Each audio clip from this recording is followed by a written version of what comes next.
Hello and welcome. Let's talk about this lead agency of the federal government concerned with emergency response to disasters, humanitarian service provision, and other crisis management.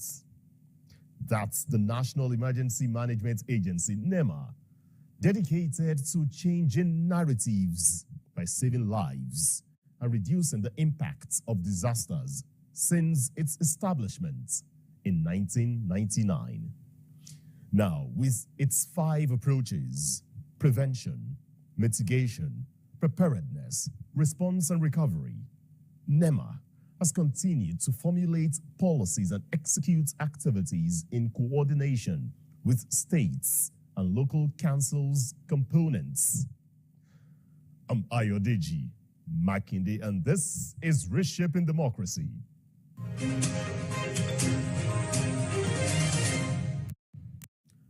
The National Emergency Management Agency Director General, Zubaida Umar, is on the program to respond to citizens' questions in the delivery of the mandate of tackling disaster-related issues.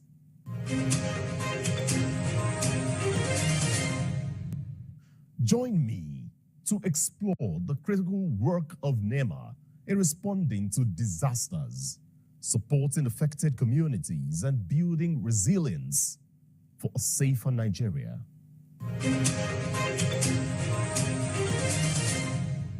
My name is Tijani Ali Audu Damasak. I'm from Borno State. My question is that what strategy has NEMA employed to enhance timely disaster response and humanitarian intervention, and how have this effort impacted the affected population in this state? Thank you very much. The first thing I would say is that NEMA's primary focus is to reduce the impact of disasters when they occur by safeguarding lives and protecting property and also ensuring community resilience. I'm glad that this question is coming from Maiduguri, where we recently had the unprecedented floods. And we have several strategies that we've employed. And some of these strategies, and I think the most important one for us would be that of interinstitutional coordination. Now, this mechanism facilitates timely and effective response to all sorts of disasters. You see what played out in Maiduguri.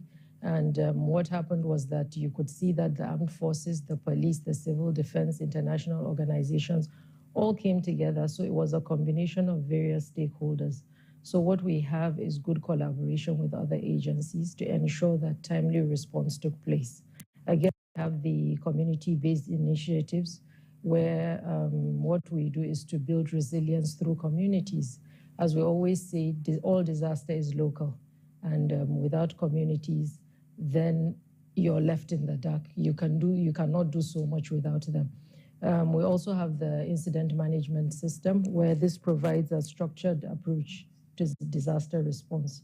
So we have a combination of things, including capacity building and trainings.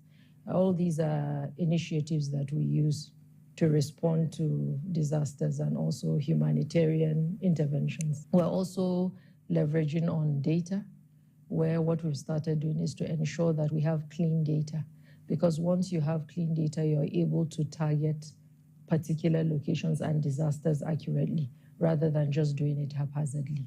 We also have the international partnerships, but going forward, we intend to build more international partnerships, and that is by reaching out to private organizations, for example, to see how we can key into their CSR initiatives. Of recent, when these floods broke out, we were able to approach the flood committee headed by Alhaji Aliko Dangote, and we got a lot of support. Same with the Bank of Industry and the FIRS. We're able to get quite a lot of support from them, not relying just on those budgetary allocation. We'll also intend to seek further support from international organizations, most importantly on technical support rather than cash-backed funding. And we'll also continue to promote in-kind support from the general public. There's no government that when a disaster becomes overwhelming, everybody is part of it. And we'd like to boost that by, in the event of the disaster that becomes overwhelming, even the general public will be able to contribute, not just as volunteers, but also to donate towards the cause. My name is Daladi Suleiman Zulum from Maiduguri. And my question is, how is NEMA addressing the humanitarian needs of internally displaced persons and refugees resulting from conflicts in Nigeria? And what partnership has the agency forged to support this? Okay, so as NEMA, what we do is we support the state emergency management agencies with the IDP architecture. So what we do is, you say he's from Maiduguri. When, for example, when this recent flood broke out, we were there to provide medicaments. We also had mobile clinics in some of the IDP camps to support the displaced persons. We also provided food items. We also provided shelter. Most importantly, we also provide camp coordination. In each and every IDP, we would have camp managers that are able to report back. And we also, food, yes, medicaments, shelter, clean water. So we had facilities on ground that were able to purify water to provide safe drinking water to the populace. So when we have repatriation of irregular migrants from other countries, we partner with the Refugee Commission as well to be able to do a head count and to also provide medical services and food. So we have partnerships with them where we assist when we have irregular migrants repatriated back to the country. What measures has NEMA taken to strengthen its crisis mitigation and rescue operations, including the development of personnel and equipment? And how has this impacted the agency's response to disasters and emergencies? So we have emergency response teams in all the 36 states of the Federation. And whenever there's a conflict or a disaster strikes, we're also able to mobilize our own people, more people to go and give support to it. In Benue State, in Lokoja, in Maiduguri, in Jigawa, almost all the states that you see, we have in every state plus the FCT, we have our emergency response teams on ground. And these response teams include the stakeholders that I spoke about earlier on. So once there's a disaster, we're able to activate and mobilize for immediate response.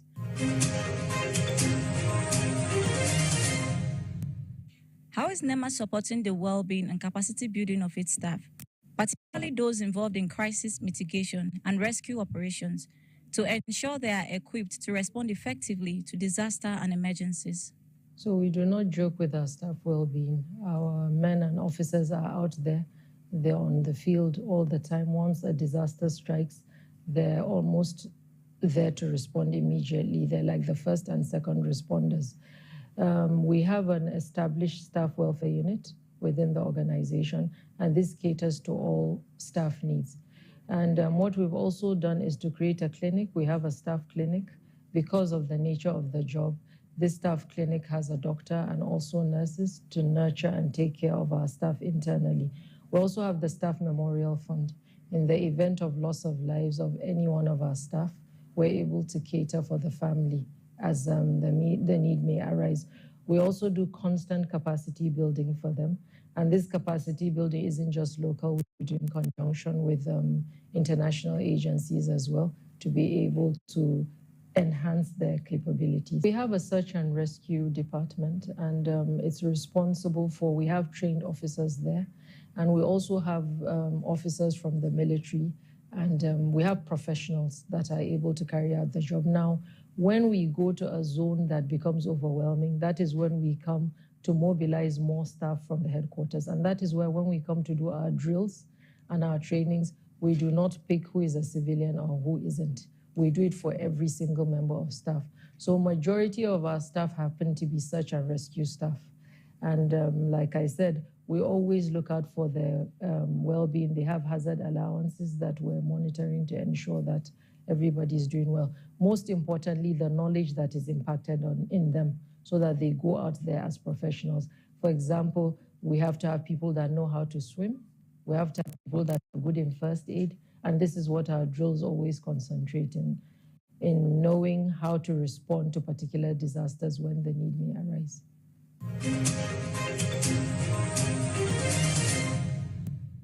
My name is Bashir Hassan, a resident of Gusau in Zamfara State. Can you elaborate on NEMA's coordination and collaboration efforts with other stakeholders, including international organizations, to ensure a unified response to disasters and emergencies? So we recognize the importance of collaboration, and we do not take it for granted. If you look at it in 2024, we've had more than 4 coordination forum meetings, and we partner with the armed forces, we partner with the police, the civil defense, Ministry of Health, water resources, and it's all collaborative effort. And it's because we realize the fact that one body cannot do it alone, and you need the professionalism of each and every member. When it comes to international collaboration, we also partner with the UN, the Red Cross, the UNICEF, and other bodies to ensure that we have a common goal and we're all operating on the same page. Now, the purpose of our coordination is for us to know that we're not running around like headless chickens. We come together to achieve the same purpose. And some of our coordination mechanisms, we have the National Emergency Management Committee, which NEMA chairs. We also coordinate and work in partnership with all the state governments through their state emergency management agencies. My name is Imran Ashiru from Zamfara State. Mr. Gigi NEMA, please, what strategies is NEMA employing to mobilize resources and funding to support its disaster response and humanitarian intervention? For funding, we leverage on various strategies. We all know that we already have the budgetary allocation that comes our way. We also have the international partnerships. But going forward, we intend to build more on international partnerships. And that is by reaching out to private organizations, for example, to see how we can key into their CSR initiatives. Of recent, when these floods broke out, we were able to approach the flood committee headed by Alhaji Aliko Dangote, and we got a lot of support. Same with the Bank of Industry and the FIRS. We're able to get quite a lot of support from them, not relying just on those budgetary allocation. We'll also intend to seek further support from international organizations, most importantly on technical support rather than cash-backed funding. We'll continue to promote in-kind support from the general public. There's no government that when a disaster becomes overwhelming, everybody is part of it. And we'd like to boost that by, in the event there's a disaster that becomes overwhelming, even the general public will be able to contribute, not just as volunteers, but also to donate towards the cause. We're also leveraging on data, where what we've started doing is to ensure that we have clean data. Because once you have clean data, you're able to target particular locations and disasters accurately, rather than just doing it haphazardly.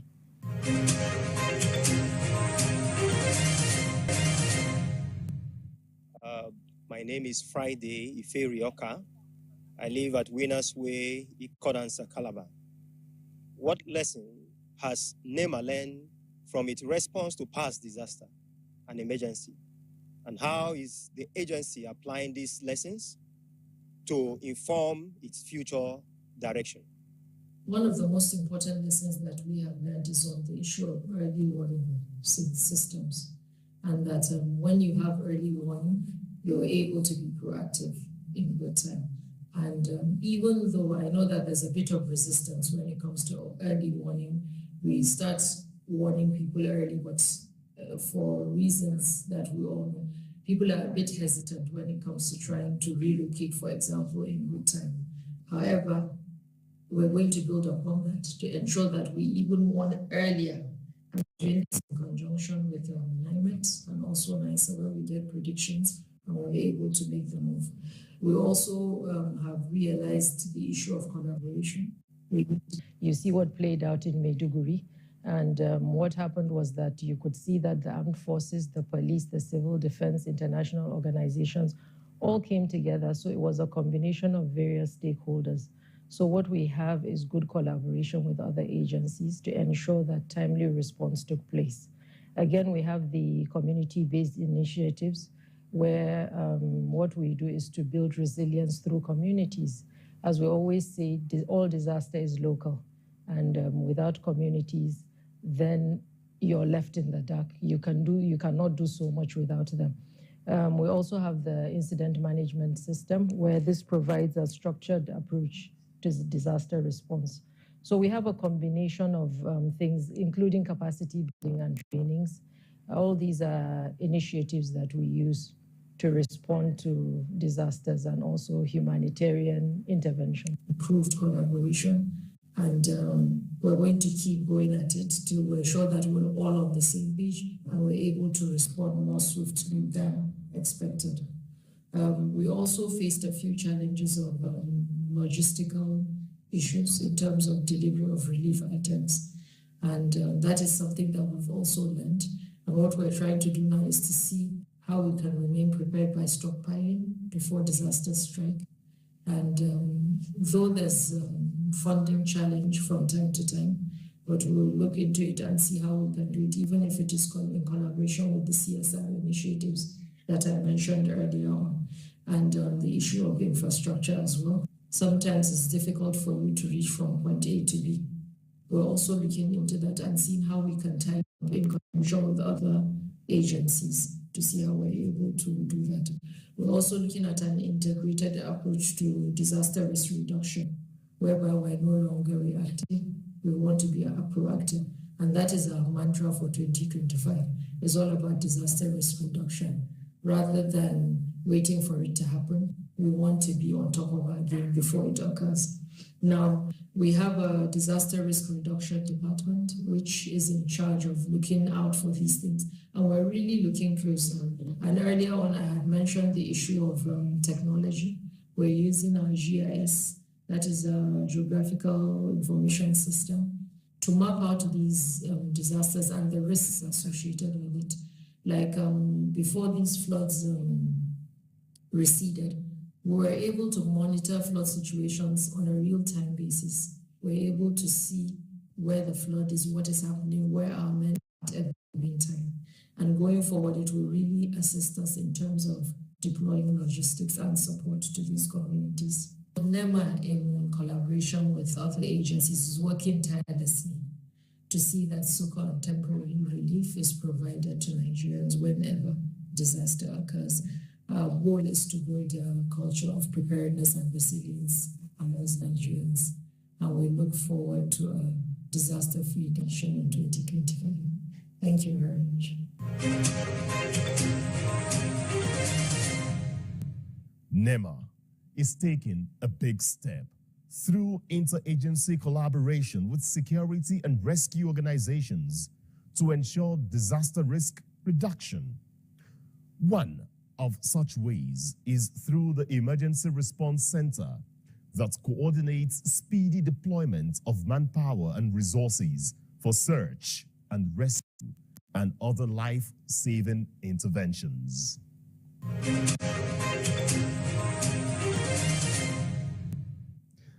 I'm Ayodeji Makinde. The program is back same time next week. Bye-bye.